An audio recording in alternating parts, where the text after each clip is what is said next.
Welcome back to Tutorials Point. In today's video, we are going to learn how to personalize your Vimeo feed. Before starting, you can subscribe to our channel for more videos and updates. So let's get started. So as you can see on my screen that I already do have a Vimeo app. I'm simply going to tap on it.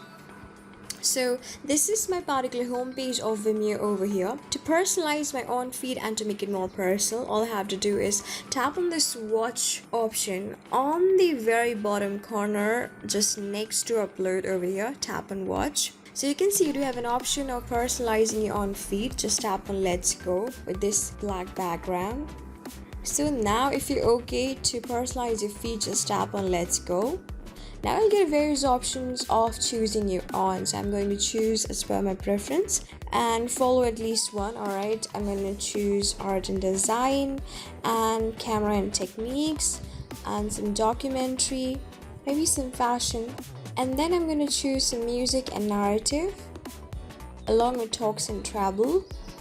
Maybe I want to choose sports. I guess I can choose all of them if I want to as well, right? So this is how you do it. And after this, just you can simply tap on next on the bottom right corner of the screen.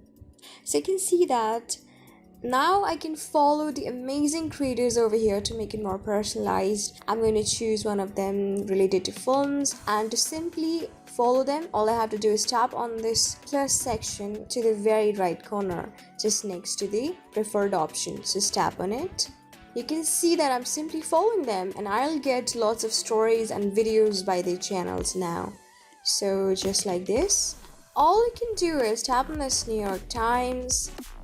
Okay, and if you think that you have done or you want to follow all of them, just tap on follow all and you'll be following all of them. And after this, all you have to do is tap on this next button when you're done on the very bottom right corner of the screen.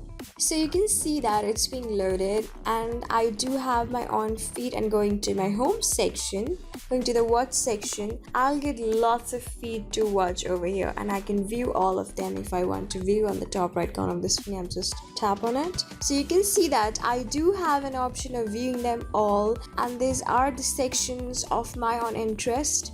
So I can choose any of the video to watch and get started. So this is how you do it. This is how you personalize your own feed on Vimeo. So I hope this video was really helpful for you and I was able to help you. I'm going to see you in the next video. Till then, keep calm, stay safe, and goodbye.